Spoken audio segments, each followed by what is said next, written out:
So if you're wondering why I have a real book open, but I'm playing Chopin, it's an understandable question. I'm Ron Drotos, and thanks for being here for our journey through the real book, number 154. And yes, that was Chopin's famous Prelude in E minor. It's sort of one of the early intermediate classical pieces that a lot of pianists play when they're learning. And even after, it's really a classic piece, and it's one of the easier published Chopin pieces. Even though a couple little hard things in there. Jimmy Page recorded that, by the way, or played it in concert. You can see it on YouTube. But here's the thing. Let's do a little experiment before we get to How Insensitive by Jobim. So here's the beginning of the Chopin Prelude. It's a minor chord, and it features this play between the fifth and a half step up to the sixth in the natural minor scale.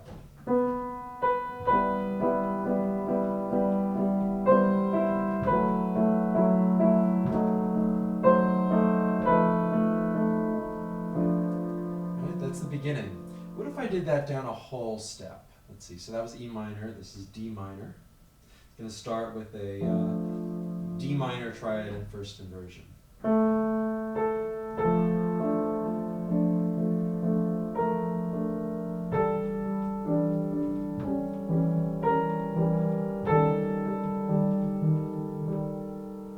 Very interesting.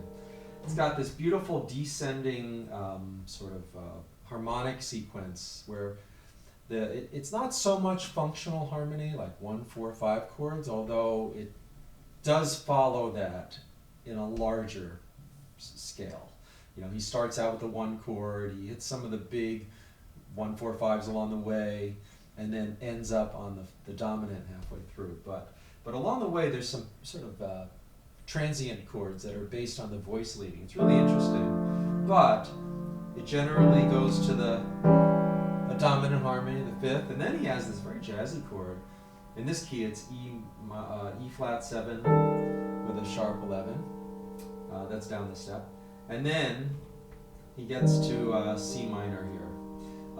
So he starts on D minor, gets to like an E diminished or a C sharp diminished, and then he gets to C minor. That's interesting, and that's the relevant thing here. So what if I played How Insensitive like that?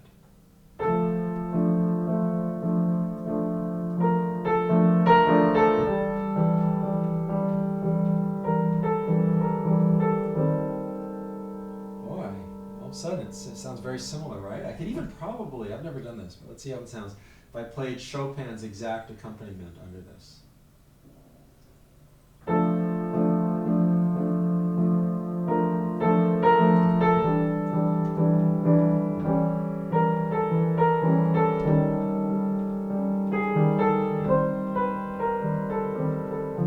then it goes off from there, right? You could actually play. I never thought about that until this exact moment. The beginning, at least, of the Chopin. So that's the point here. Antonio Carlos Jobim, the Brazilian bossa nova, sort of one of the creators, most famous composer of bossa nova, is Girl from Ipanema, Corcovado, all the great bossa novas. Drawing a complete blank right now. What else did he write? Anyway, How Insensitive. That's what happens. By the way, that's why jazz musicians on a gig, you know, like a lot of times, you know, you're playing music with a band, and you play a tune like this, and then it's like, what do you want to play next? I don't know. I can't think of any. Oh, what do you want to play? That's the funniest thing about jazz gigs. Nobody often knows what to play next. But anyway, How Insensitive was based apparently on the Chopin piece, which has this, I don't know if you want to define it as melancholy, but sort of subdued, I'll say subdued, and very emotional, but not like a pouring out of emotion. It's this sort of a feeling of beauty and sweetness and maybe a little sadness or melancholiness in there too. I don't speak Portuguese, but what I read was that the title doesn't really translate as How Insensitive, but How Foolish, kind of. So maybe it's somebody, a relationship that broke up, and you're saying, you know, how foolish of you to break up with me, or I don't know, I'm speculating there, I don't know the original lyrics. But in any case, It's a beautiful tune, and it has this kind of descending bass line.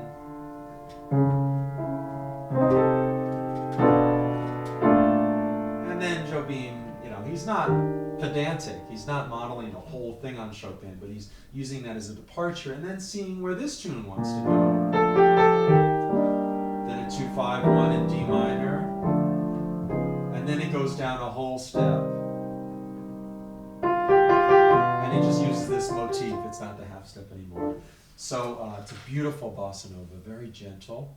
One thing that is very interesting about this is that just because it starts on the tonic 1 chord, a D minor, and it includes the flat 6 of the natural minor scale, and that in itself is proof that you don't always have to play the Dorian like you read about so much, you know. Minor chords, Dorian mode, which would have very different sound.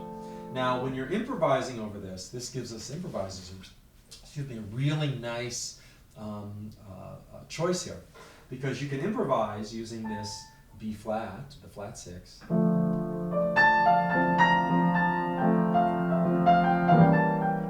which is also in the next chord, the C sharp diminished 7, or you could play the Dorian.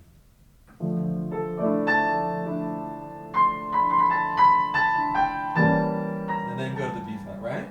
So it all depends, you know, you're making your, I don't know what, you know, making your lunch, right? You're cooking and you're making pasta. Do you make it with tomato sauce, or do you put a little something else in to make it a little spicier or whatever? So if you want sort of the traditional, or do you want a little spice? See?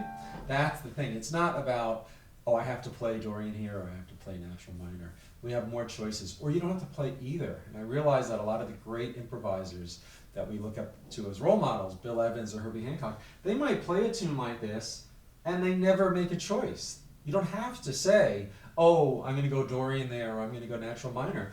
You could just play the first 5 notes of the D minor scale, and it doesn't define the mode. It just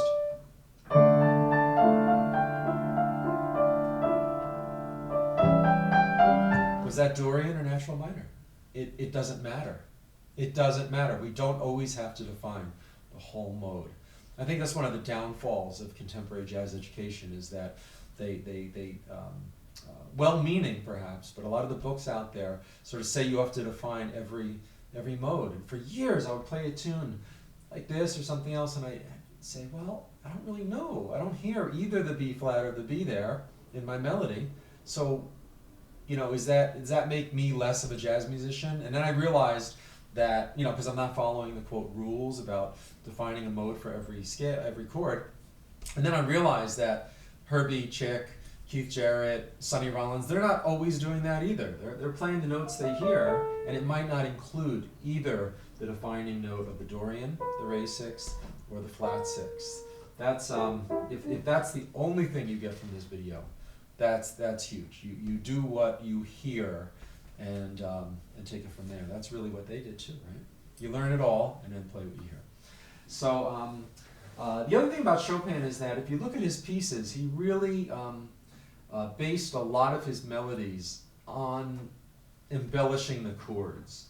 You know, so if you had a D minor chord, he might use some upper neighbors.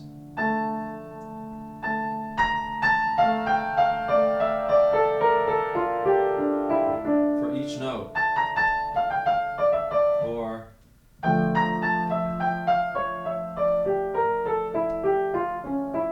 just like jazz musicians, you know, bebop. You know, Chopin, making this up in his style.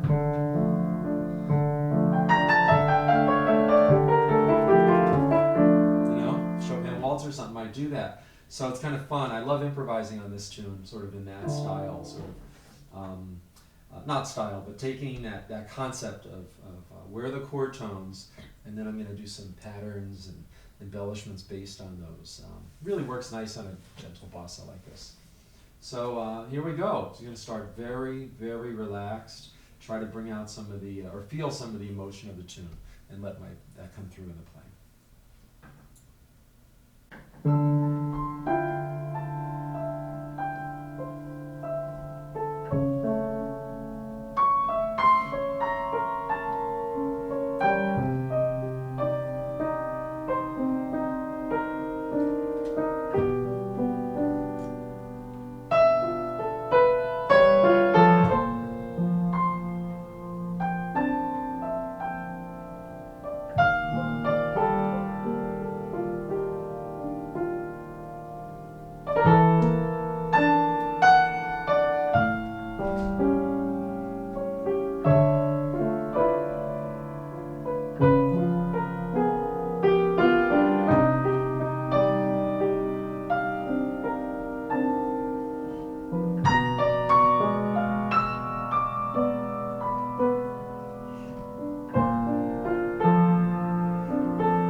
Beautiful tune. I love playing this. I also love playing this very gentle style. And you know, if you look on the internet, you'll find recordings of this tune from everybody. Jazz players, bossa nova players, singers like Judy Garland. Even the pop band, the Monkees, recorded this. So ironically, they didn't really play it like a bossa nova. They kind of did a little swingy thing on it. But in any case, it's a beautiful tune. So check out the Chopin Prelude. Related to this, you can try some of those little experiments I did with playing the left hand of the Chopin down a step and under this melody. Really investigate this for yourself as well. Good luck with this. Next week we're going to keep going through the real book. We're on Earl Zinder's How My Heart Sings. Great tune, kind of goes between 3 and 4. Thanks for being here, and if you're interested in Skype lessons, I'd love to help you with that, or my video course at KeyboardImprov.com. Any way I can help you realize your musical potential, let me know. Thank you, and I'll see you in the next video.